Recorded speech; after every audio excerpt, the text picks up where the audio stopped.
Chapter 431. Ethan smiled sheepishly and said, "Dad, I did something that upset her. But don't worry, I'll be sure to get her forgiveness." "Good man. I knew you still loved her." Ethan's attitude reassured Jeff. "It's hard to meet someone you love who loves you back. You and Olivia are lucky to have found each other. Do not squander it." "I know that, Dad. I'll never let her down." Jeff smiled gently, saying, "You don't have to trouble yourself by massaging my legs. You're the CEO of a huge company. People will make fun of you if they see you doing this. I'm just helping out my father-in-law. There's nothing wrong with that. Just focus on getting better, Dad. Leave the rest to me. If you don't like the rose, I can get someone to plant some orchids. I'll take you for a walk after your legs get better." "Okay, I'm happy to know that's what you think." It was already 10 p.m. when Ethan left Jeff's room. The light in Olivia's room was still on. She was reading a medical book on the bed when he entered the room. Olivia didn't even look at him when he walked in. Ethan went next to her and turned up the light a little. He said gently, "It's bad for your eyes if it's too dim." Olivia closed her book and rolled her eyes at him. She fell back onto the bed and covered her head with the blanket. Out of sight, out of mind. Ethan usually left the room when she did that, but not today. Olivia could sense him sitting down on the side of the bed. Ethan said softly, "I'm getting married to Marina, Liv. I know, I'm not your mom. You don't have to report to me." Olivia started to feel stuffy in the blankets, so she popped out for some air. She saw Ethan's back facing her. He looked devastated. She quickly drove the thoughts from her mind. She couldn't afford to feel bad for Ethan, or misfortune would befall her. Ethan stared at the street lamp outside the window. The weather was becoming warm, and moths had started to appear. They were fluttering their wings under the light. "Liv, I don't love her. I never did," Ethan murmured like he knew she wouldn't believe him. "My feelings for Marina were never affection. There was only responsibility. In fact, Olivia suddenly felt her stomach churning. She got off the bed and ran toward the bathroom. She leaned over the toilet, retching. Her stomach was churning violently, but she couldn't vomit no matter how hard she tried. Ethan quickly went over and asked, "What's wrong, Liv?" Olivia rinsed her mouth with some water and glared at Ethan. "Don't talk to me. The sight of you makes me want to throw up." Ethan was rendered speechless. "I am not interested in your relationship with Marina. I wish you a long and fulfilling marriage. Now, get out of my sight." Ethan looked like he had something to say, but he sighed and left. "Get some rest. I'll get out of your hair." After he shut the door lightly, Olivia sat on the bed and spaced out. After some thought, she went after him. Ethan's eyes lit up in delight when he saw her coming out. "Liv, you'd better keep this from my father. I don't want anything to upset him when he's still recovering." "Understood," Ethan said with disappointment. Chapter 432. Olivia didn't pay the retching any mind. But in the following days, she started to gag at the sight of the oil glistening on the food. Then, the retching became actual vomiting, and she lost her cool. She hadn't taken any medicine since she came back from the island. Her stomach hadn't bothered her in a long time. She thought her illness was back, but the vomiting only grew worse. It didn't seem like a stomach illness. It felt more like what happened when she got pregnant. The thought chilled her to the core. After she gave birth to the dead baby and had massive bleeding, doctors told her she damaged her body. It would be hard for her to get pregnant in the future. She never took the time to care for her health in the past 2 years. And she had only done it once with Ethan that day when he was sick. It happened on a safe day. She remembered what her doctor told her, so she didn't take any birth control pills. Olivia couldn't believe that she was pregnant just like that. Although she thought it was unlikely, she felt more panicked when she realized her period was 2 weeks late. She put her hand on her chest and comforted herself. It was okay. Her periods had never been on time. It could come the next day. She shouldn't get so paranoid. "Olivia," Jeff's voice came from behind her and made her jump a little. Jeff rolled over in his wheelchair and said with concern, "You haven't been eating much lately. What's wrong? Did something happen?" "I'm fine, Dad." Olivia quickly smiled and said, the new orchids are here. Let's take a look. It's a huge batch of flowers this time round. The concern in Jeff's eyes grew. He could see that his daughter was troubled, but she didn't tell him anything. Ethan was generous. He dug up a plot of land in the garden of roses to plant the orchids that Jeff liked. Olivia could feel Jeff's gaze on her. So she picked up a shovel and started to plant the flowers with the servants. Her hands were working, but her mind was thinking about what she would do if she were pregnant. Olivia had lost a child before, so she craved a child of her own more than anyone. But the baby in her was from Ethan, who was about to get married to someone else. She hated Ethan with every fiber of her being. She couldn't possibly bear his child. Olivia inhaled sharply. She was deep in thought and didn't notice that she was close to a rose bush. She came back to her senses after a thorn had pricked her finger. She stared blankly at the tip of her finger that was bleeding. Someone quickly dashed over and put her finger in his mouth to suck the blood out. Ethan's disapproving voice rang from above, "Why are you so careless? You only have one good arm. You should rest and recover. Let the servants handle the manual labor." Olivia withdrew her hand from Ethan's grasp and said with annoyance, "Don't you have anything better to do?" She noticed that Jeff was looking at her and said in a softer tone, "Didn't I say I'll take care of my father? Go to work. You don't have to worry about us. Nothing much to do at the office today. I said I would cook for you." Ethan played along. Olivia couldn't bring herself to say any more sweet words to Ethan. She found an excuse and left. "I'll go wash my hands." She discreetly pulled her hand out of Ethan's grasp and hurried to the bathroom. The servant quickly turned the tap on and squeezed some soap for Olivia. Olivia instructed coldly, "Squeeze out more and scrub vigorously for me." The servant slightly hesitantly acknowledged the order and scrubbed her hand until it was red. Olivia didn't ask the servant to stop, so she said, "Miss Fordham, your hand is red. Okay, you can stop." The air was filled with the smell of hand soap. Olivia frowned and began to gag. The servant followed her anxiously and said, "Miss Fordham, you've been looking pale for the past couple of days and vomiting a lot. Are you pregnant?" Olivia abruptly turned to look at the servant, who explained, "My mother displayed the same symptoms during the early stages of her second pregnancy. She had no appetite, and any fragrance would cause her to vomit. I think your symptoms match." Chapter 433. Olivia quickly gestured for the servant to be silent. The servant promptly stopped talking. "What's your name?" "Mona Cinder." "You can call me Mona," she replied obediently. "What do you do?" Mona replied, "I graduated from college and am a horticulture major, so I came here to tend to the rose garden." Mona's eyes were clear and innocent. Olivia had mostly figured out the personality of the servants working in the garden. Mona never took part in the gossiping that the others did. She would only focus on her job. "Can you help me with something?" "You're too polite, Miss Fordham. You're the owner of the garden. You're free to order me to do anything. I'll do my best to help." Olivia whispered something in her ear and then added, "Don't tell anyone about it." "Can you do that?" "Yes. But, can I know why? I see that Mr. Miller treats you well. If you really are pregnant, isn't it a good thing?" Olivia said, "You know he's getting married, right? Do you want the child to be ridiculed like me?" Mona felt terrible for Olivia. She said, "Understood, Miss Fordham. I'll be back soon. I'll go buy what you need." Olivia knew she asked the right person. The most important thing for her now was to confirm if she was pregnant. She spaced out during dinner and didn't have the appetite to eat. But she had to try and hide it so Ethan wouldn't get suspicious. Luckily for her, Ethan was ignoring her the last time she was pregnant. He didn't see how she suffered from morning sickness. When she hurled last night, Ethan thought she was just pretending. The possibility of a pregnancy didn't cross his mind. Ethan looked at Olivia's bowl full of uneaten food. He frowned. "Liv, you have to eat something and take care of your health. Is there something you want to eat? Let me know. I'm just not hungry. Don't overthink it. I ate too many snacks in the afternoon.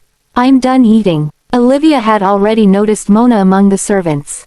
Her mind was already somewhere else, so she came up with an excuse and left. Mona handed Olivia the pregnancy tests in the corridor and said, Miss Fordham, I was afraid one wouldn't be accurate enough. So I bought several from different brands. Thanks. I'll transfer you the money later. No need for that. This is nothing. Olivia didn't keep the banter going. She rushed to the toilet and locked the door. The last time she used a pregnancy test, she was excited. She had wanted to bear a child for Ethan. Back then, she would do a test whenever her period was late. At this moment, Olivia had a heavy heart and conflicting emotions. She cared about having a baby more than anyone else. Doctors told her it was almost impossible for her to bear a child. She had already given up hope. But the pregnancy occurred at a most unsuitable time. Olivia felt afraid and uneasy. She wanted the baby, but she also didn't want it. Olivia closed her eyes as she waited for the results. She felt tormented. One moment, she was thinking about what to do if she was pregnant. The next moment, she told herself it was impossible for her. It was hard for her to get pregnant. It was unlikely that she got pregnant after once. The questions keep circling her mind. And she kept doubting herself. The alarm she set rang. She quickly turned it off and slowly gazed toward the pregnancy test. Chapter 434. Two red lines appeared on the white rectangle. One was dark, and the other was lighter. Olivia forgot how to breathe when she saw it. Her mind blanked out. It was real. She was pregnant. The first emotion she felt was joy. She looked in the mirror and realized she was already in tears. She had spent 1.5 years trying to overcome the despair of losing her baby.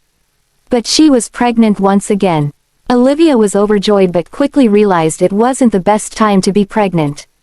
Even though she survived for half a year, the cancer cells were still in her. Those were a time bomb. Once triggered, she would be dead along with her child. But the glow of motherly love appeared on her face when she thought about the baby in her womb. She couldn't help but place her left hand on her stomach. Even though the baby hadn't formed yet and was just a tiny seed, she couldn't help but smile. Her tears fell onto the sink as she muttered, "Baby, is that you? Have you come back to mommy?" She had been consumed by nightmares for over a year. There would always be a baby calling out for her in the nightmares. And now, the baby is back. Olivia felt indescribable joy. She had yet another reason to be alive. Olivia swore to herself that she would protect her baby with her life. She went through an emotional roller coaster in the span of 10 minutes. She readjusted her emotions and walked out of the toilet. There was a hint of determination on her face. Being a mother gave her newfound strength. She had someone she needed to protect again. She was met with Ethan's prying gaze as she left the toilet. She reflexively jumped back in fright. She looked at him with discontent. "What are you doing here?" Ethan would usually be doing rehabilitation exercises with Jeff at that hour. "Liv, you haven't been looking good lately. I also heard you haven't been eating much. So I got a doctor to come check on you." Olivia said coldly, "I lose my appetite whenever I see you." Ethan said sadly, "You used to say you wanted to eat with me. I didn't know you had a lunatic for a sister then." Ethan was at a loss for words.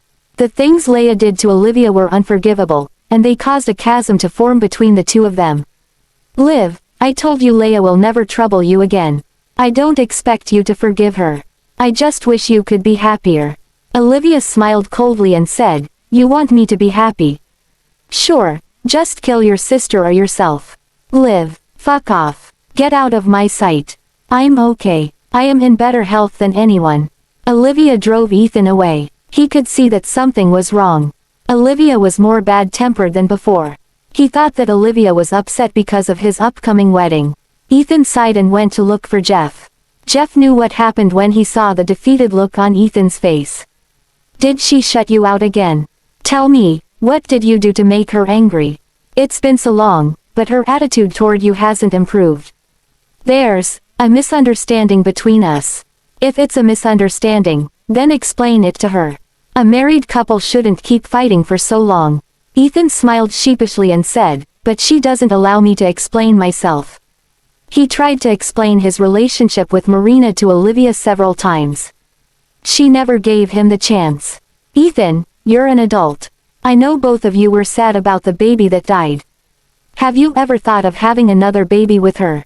If there's a baby, she'll not stay angry at you, for the baby's sake. Ethan muttered to himself. Have another baby. Chapter 435. Ethan tried to picture himself asking Olivia to bear his child again. He could see her with her arms crossed. She would say with an icy smile, a baby. Sure, as soon as you or your sister is dead. Most of their conversations lately had become like that. Why aren't you dead yet? Why are you here if you're still alive? The weather is nice today. Why don't you die? Is it because you haven't found a suitable burial spot? Ethan, I saw a nice spot today. You should be buried there.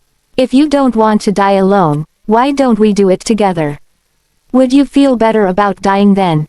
Ethan could only see mocking smiles on her face. The love she once had was gone entirely. Even so, he was content. At least he could still see her every day. After Ethan had finished helping with Jeff's rehabilitation, he went to Olivia's room again. He saw her putting her hand on her stomach when he walked in. She was talking inaudibly and had a gentle smile on her face. Her expression soon became cold when she noticed him. Even her voice became shrill. Didn't you learn how to knock? She was like a hedgehog curled up in defense and always on guard against him. Sorry. Ethan exited the room and knocked on the door.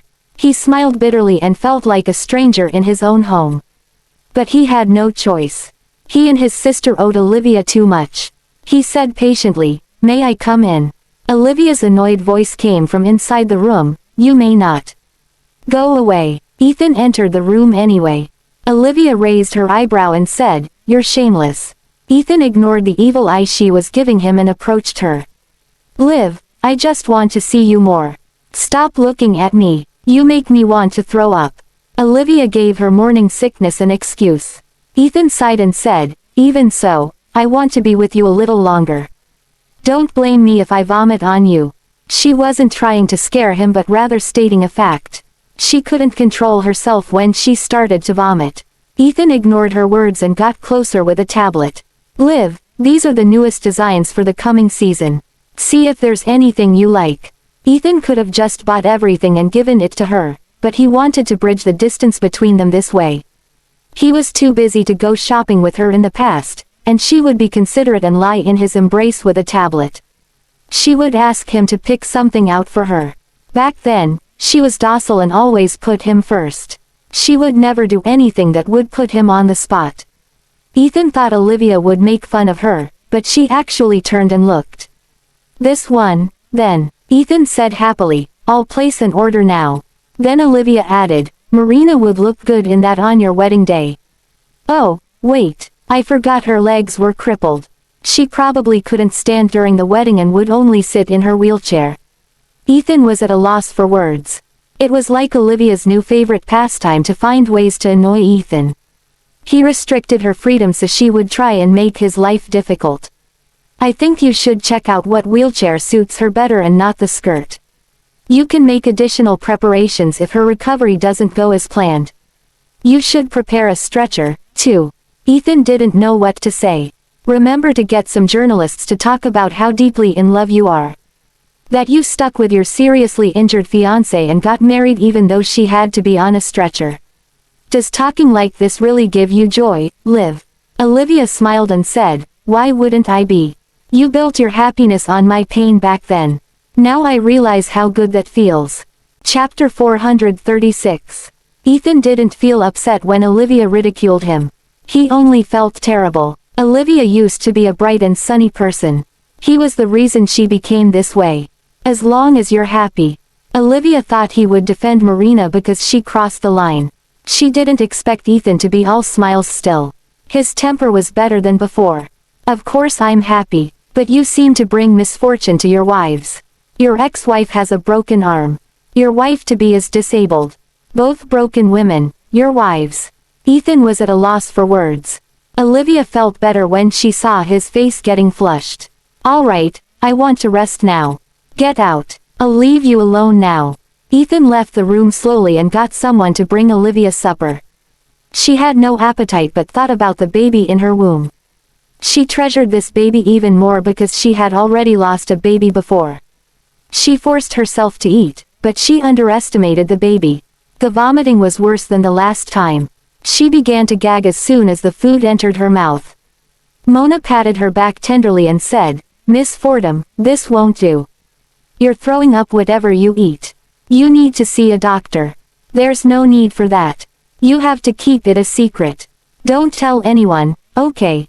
This is normal. I used to have morning sickness as well." Mona looked like she wanted to say something else but didn't. "I'll get you some more food. You can't keep this up. Your body can't take it." Olivia nodded. No matter how uncomfortable her body felt, as long as it was for the child's sake, she was determined to persevere. No matter how often she had to eat and vomit, she was determined to endure it. She just hoped that this baby would live to see the sun. Olivia began to wonder if her baby was a boy or a girl. No matter the gender, it would still be her precious baby. She will give her life to give birth to the baby. Whenever she thought about the baby, she would look gentler, like she was enveloped in a motherly glow.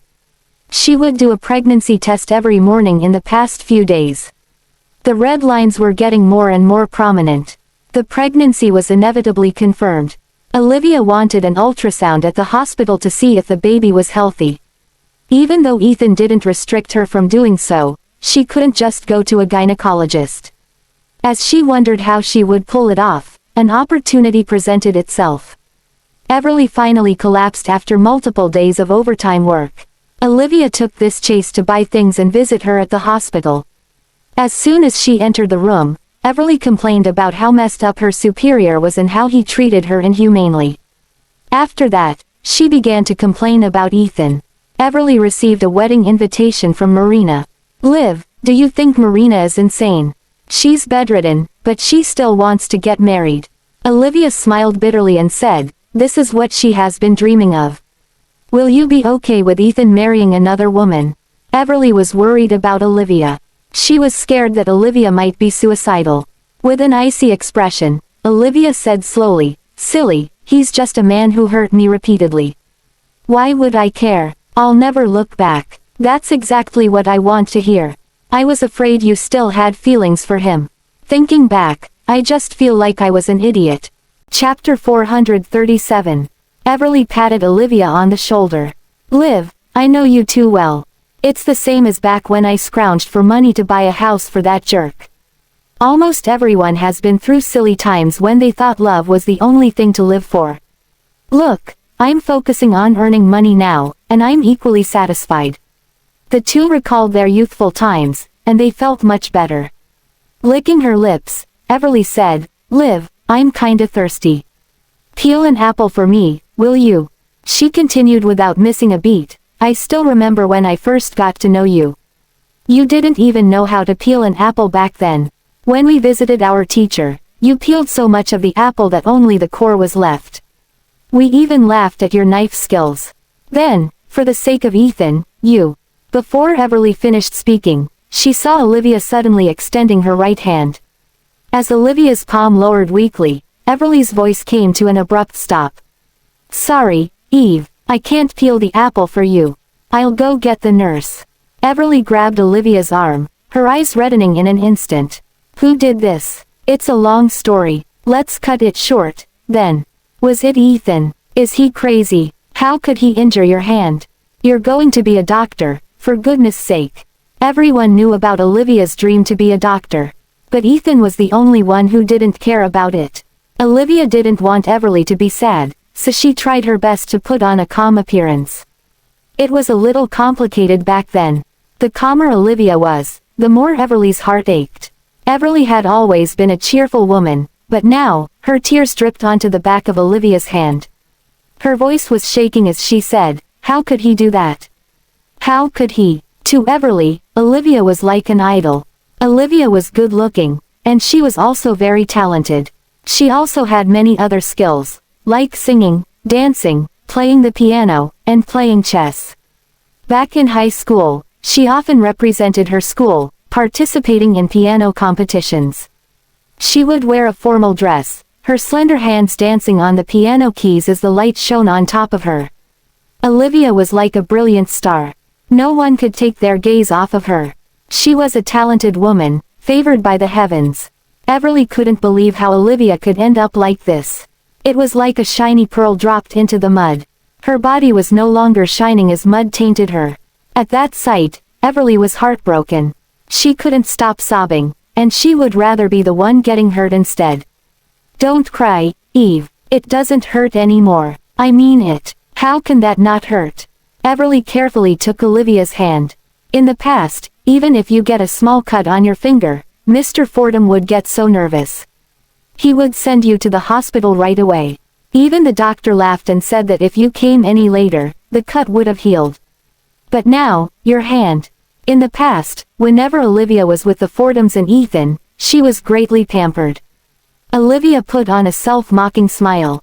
We'll all grow up. We'll have to endure sufferings we've never experienced before.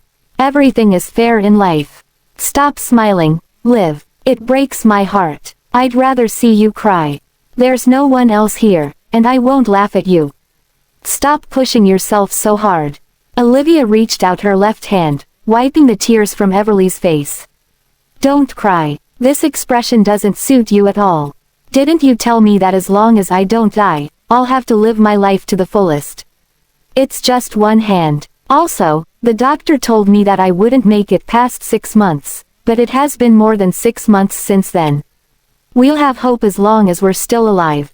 Everly replied, yes, we'll only have hope when we're alive. Even if someone has to die, it'll be those jerks. Olivia smiled. That's more like it. I have good news and bad news for you. Which would you like to hear first? Chapter 438. Everly sniffled, looking at Olivia in bewilderment. The good news. Olivia slowly touched her tummy. As she lowered her gaze, her face was filled with gentleness. I'm pregnant. What? Everly almost choked on her saliva. What about the bad news? It's Ethan's child. It took a long time for Everly to digest this news. She gaped, unsure of what to say. After a long while of calming down, Everly finally spoke up. So he chose to get married to Marina while you're pregnant. Is there something wrong with him? Does he seriously have to get married to her? Olivia shook her head. He doesn't know that I'm pregnant. In reality, he doesn't even know that he slept with me. So you did in vitro fertilization. Everly blinked. He's good looking, yes, but he's not the only handsome man in this world. Why don't you broaden your horizons a little? You could have gotten a prettier baby. Olivia said, oh, come on. He was ill and feverish when he slept with me. He wasn't conscious at all. Goodness, that jerk had a child just by dreaming. What are you planning to do, then? Don't tell me you want to give birth to the baby. Olivia said, yes, I want to give birth to the baby. As soon as Olivia said that, Everly rejected the idea.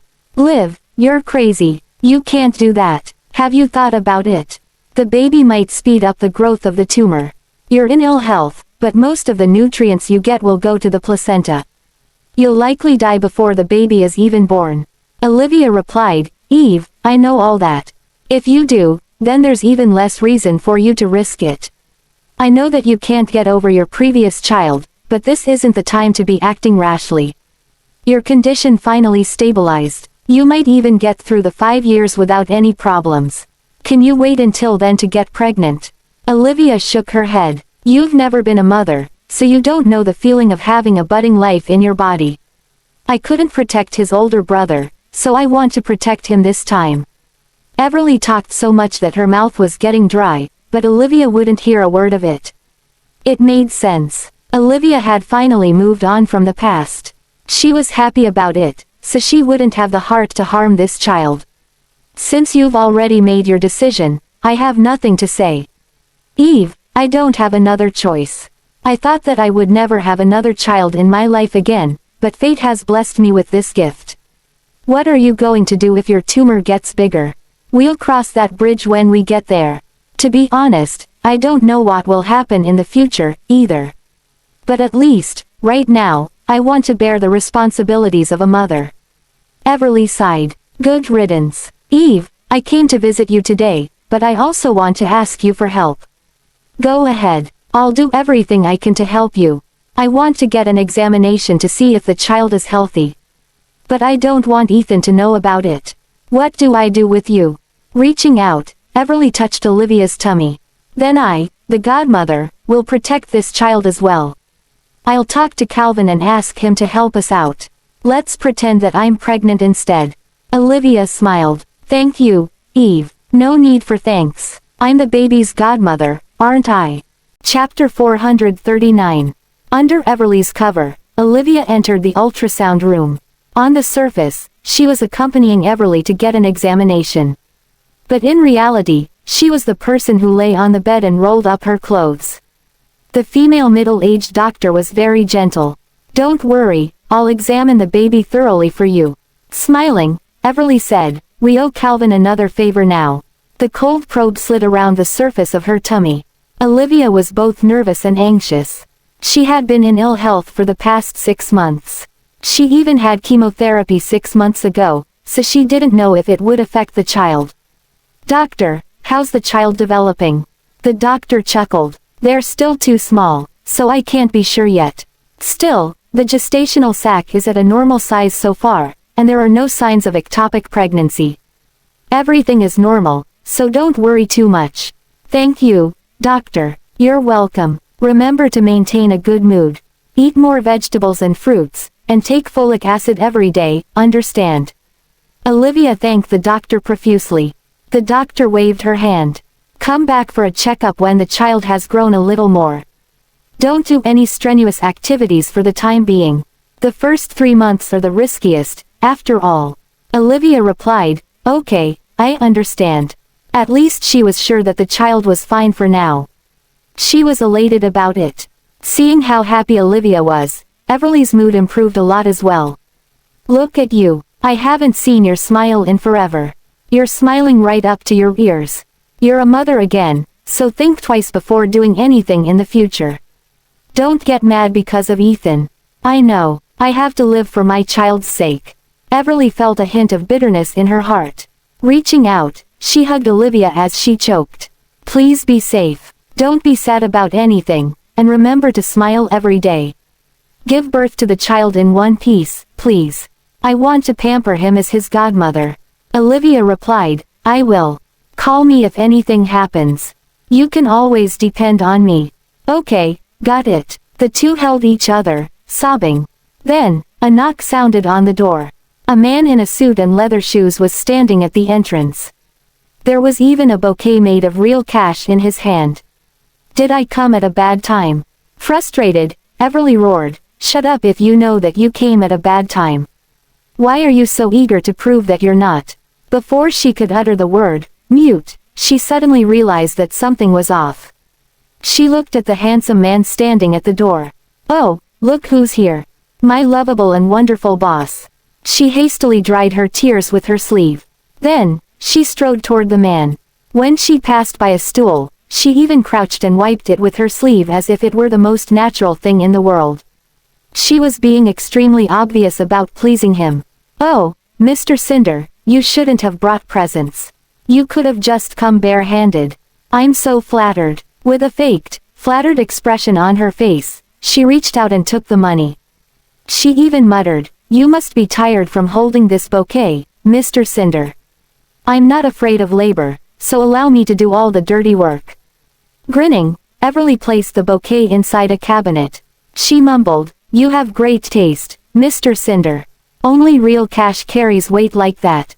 But it must be quite tiring to fold them. She behaved like a bona fide money grubber. Olivia was stunned at the sight.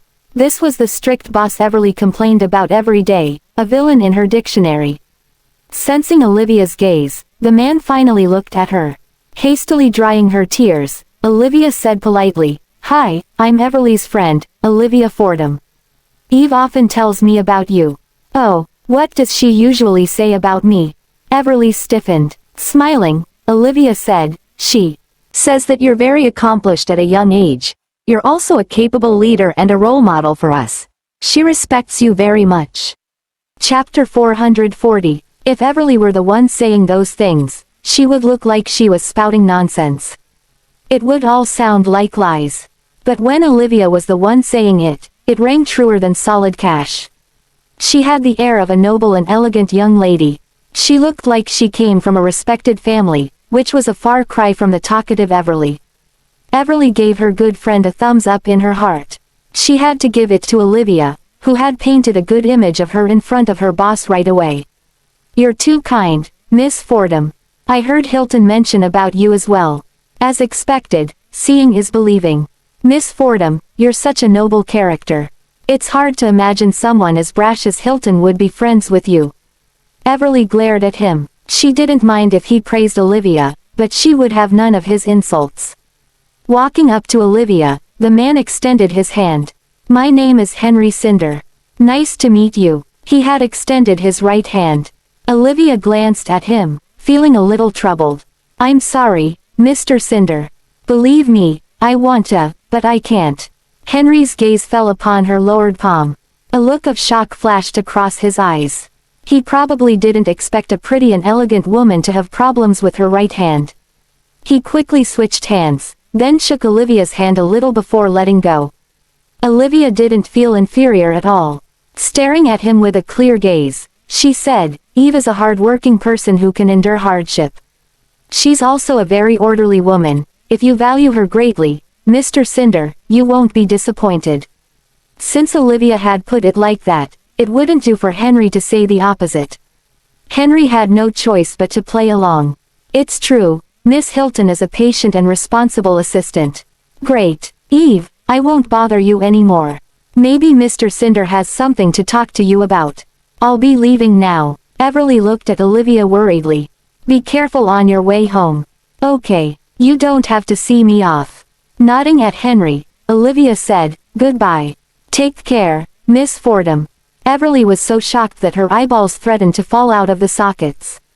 She had never seen Henry being so gentlemanly before. "My best friend is pretty, right?" "Yes, she's prettier than you. And gentler, too." Everly widened her eyes. She was beginning to suspect that he wasn't here to visit her. He was here to piss her off instead. Seeing her furious expression, Henry chuckled. "All right, to be honest, I knew her." "Huh." Henry dropped a hint. "She is someone's sweetheart." Everly instantly sensed some gossip waiting to be revealed. She nudged Henry with her elbow. "Who is it? Do I know him?" From the corner of her eye, she spotted the folic acid Olivia forgot to take with her. Everly's expression changed as she grabbed the 2 boxes of folic acid. "Hold on, Mr. Cinder. I'll be right back." With that, she dashed outside. Rubbing his chin, Henry had an intrigued look in his eyes. He dialed a number. Soon, a familiar male voice sounded from the other end of the line. It sounded exhausted. "What's the matter, you workaholic? Can't I contact you even if nothing is going on? Guess who I saw at the hospital today? My wife." Henry chuckled. "That's right. But I'm curious. Why would the woman of your life have a broken hand? Who did it?" The other end of the line was silent for a long while. "I did it." Henry stopped smiling. "Are you crazy? It was an accident." "Makes sense. You can't possibly hurt her on purpose. Still, aren't we friends enough? You didn't even tell us about the good news." Ethan widened his eyes. "What good news? Are you still pretending that you don't know? She's pregnant again, right?"